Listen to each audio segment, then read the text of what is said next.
Welcome to Clocking In, Voices of NC Manufacturing.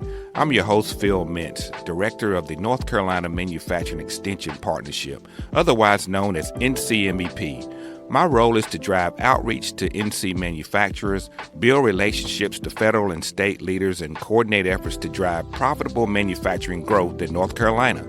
Throughout my time working closely with manufacturers, I have heard the most quirky, curious, and memorable stories. I wanted to turn these stories into a podcast so that others may hear and be informed and inspired. From humble beginnings to manufacturing titans, from tragedy to triumph, I will be interviewing some of these manufacturers who have made North Carolina manufacturing the powerhouse that it is today.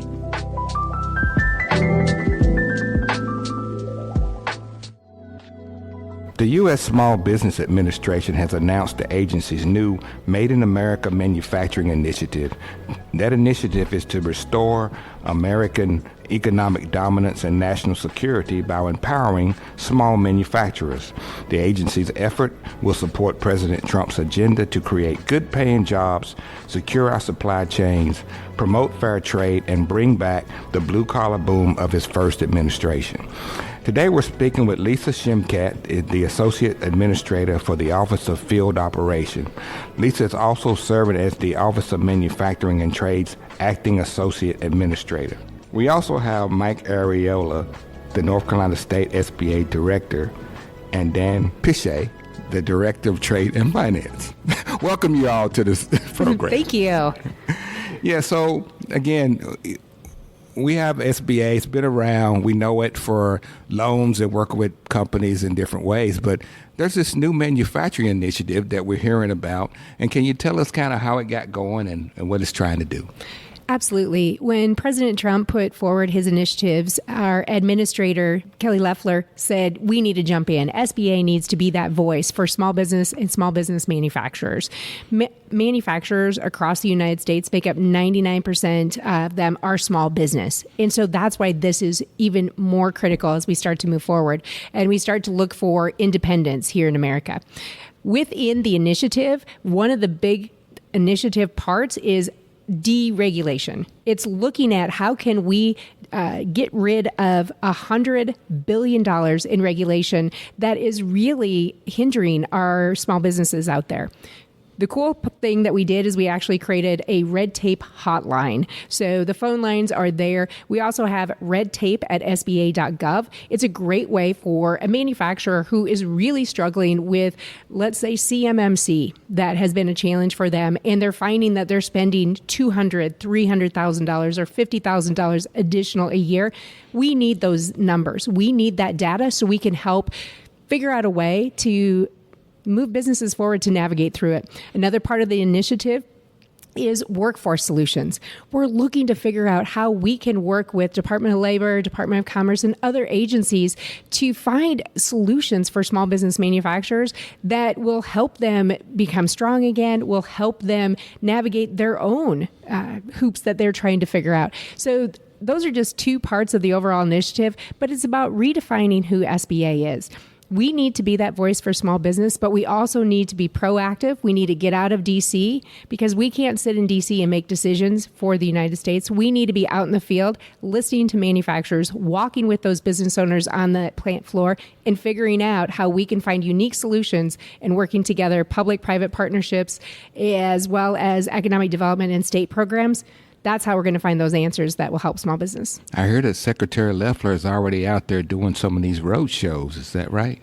She is. We actually kicked off the initiative in Indianapolis. It was a wonderful event, walking the plant floor there, talking with those business owners and the employees.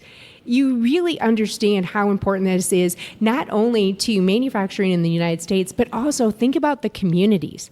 The manufacturers, when they're in the communities, they're also the ones that are donating maybe to local charities. So there is a trickle effect. They say for every one job that a manufacturing plant creates, it actually translates into 1.6 more jobs within the economy because of the trickle-down effect. Yeah.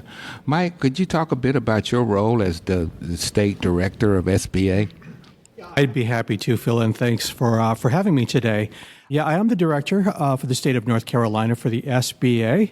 Our district office is based in Charlotte. At this time, we've got a satellite office in Wilmington, covering the down east side as well. And what we do with the SBA here in the state of North Carolina is we make sure that our small businesses can take advantage of capital through our SBA loan programs. We make sure that eligible small businesses can get their fair share in the federal contracting marketplace across this country. And we also make sure that small businesses know about and can take advantage of the counseling and training resources that we have for them available here.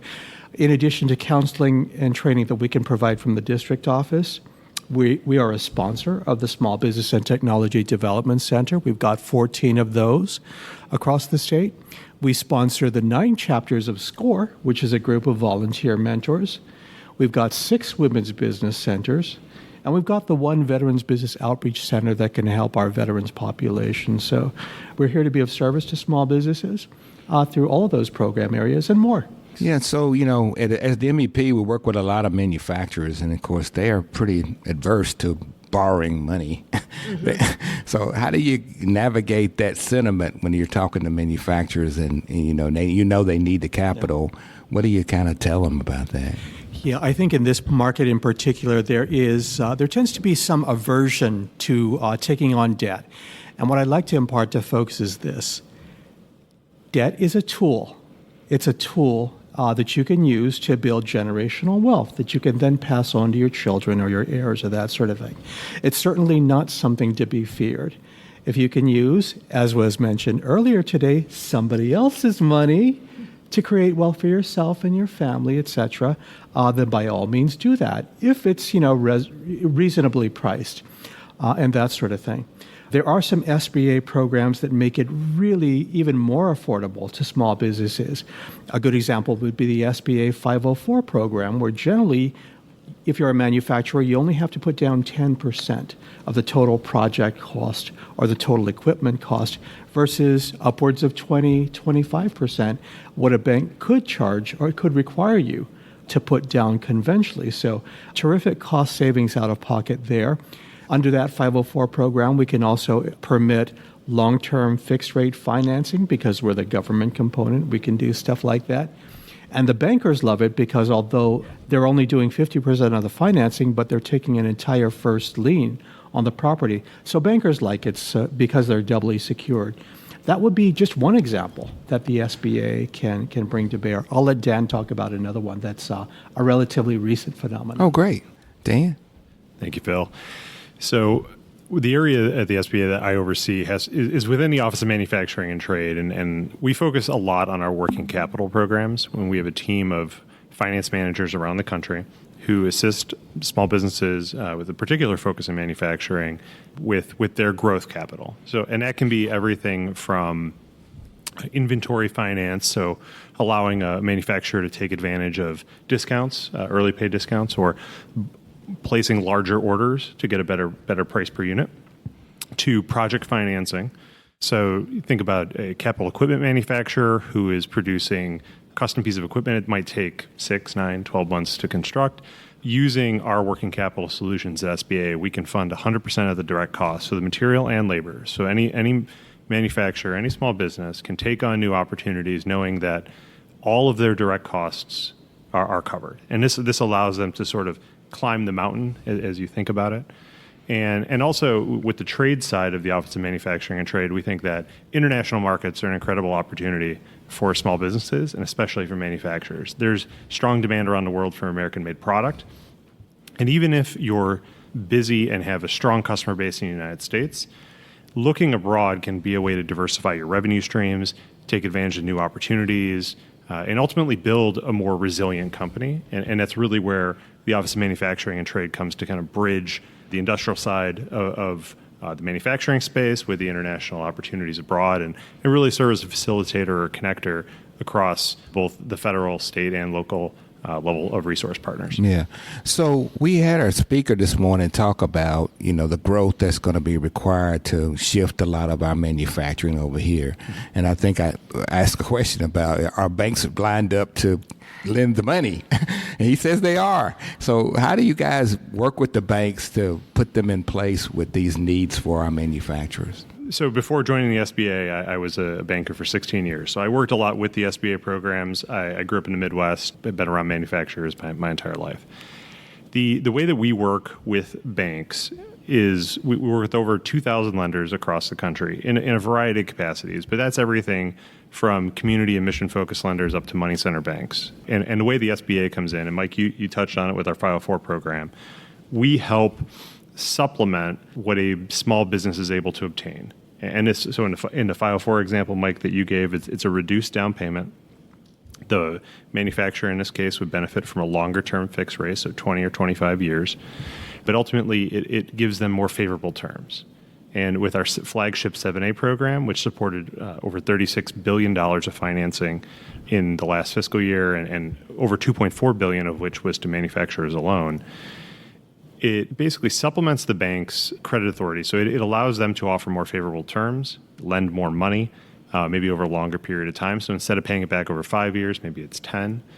And ultimately, that improves access to capital by effectively easing some of the burdens that are associated with it. And then the area I come in is on the working capital side, again, helping businesses take on the growth capital they need. I would also add that we have the opportunity to work with other agencies as well. It's not just a one-size-fits-all.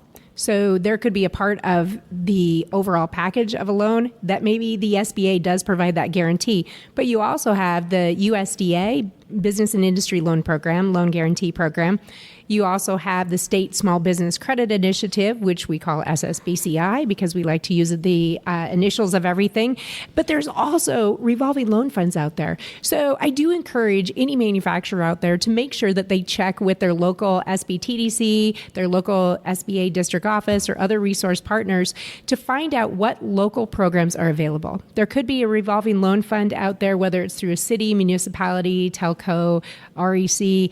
There's a lot of options out there, and one person doesn't need to know it all. You just need to know where to enter the system, and that can be through any of the resource partners that I mentioned earlier. All right, so we're speaking today with Dan Pache, Mike Areola, and Lisa Shimkat of the U.S. Small Business Administration. What do we have to look forward to? I mean, again, we're not used to seeing you guys leaning so much forward into manufacturing. What's coming up next? Well, it's kind of like Christmas. I can't open the box for you yet, but I tell you what, we have a lot of initiatives coming forward. We're vetting it. We're working across agencies to find solutions so that we can work together, maximize the output of these agencies to get the infrastructure and to get the services out to these manufacturers right away. I think some exciting things are coming down the pike right now. We are really excited to get out as we're doing these manufacturing tours and walking the floors. We're also, today, I was able to walk in the Manufacturing Solutions Center where they have the incubator there. And I tell you what, I was in another state, I believe it was up in New York area, just last week. And we had somebody ask, you know what, we need some more help with our textiles industry. Well, you know what, as soon as I get back to DC, I'm going to connect those two so that we can help not only the North Carolina incubator here, but help that business up in New York. I think this is a great opportunity for manufacturers through the Manufacturing Extension Program as well, along with SBA, to figure out great solutions to help these manufacturers. Can we expect to see one of those road shows down here with Secretary Loeffler? We are doing everything we can. Absolutely.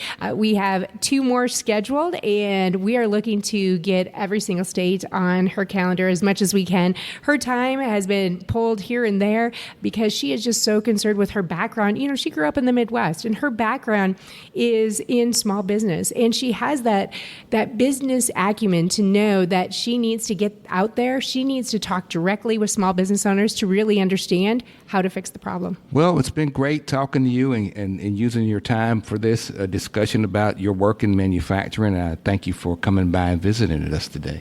Thank you very much, and thank you for the partnership and this opportunity. It's a great pleasure. Thanks, Phil. Thanks for having me. Thanks, Phil. Thank you for joining today's Clocking In, Voices of NC Manufacturing. This podcast is brought to you by NC State's College of Engineering, the North Carolina Manufacturing Extension Partnership, and Industry Expansion Solutions. If you'd like to learn more about the solutions NCMEP offers, go to www.ncmep.org. Want to listen to previous Clocking In podcasts? Go to ncmep.org/clocking in.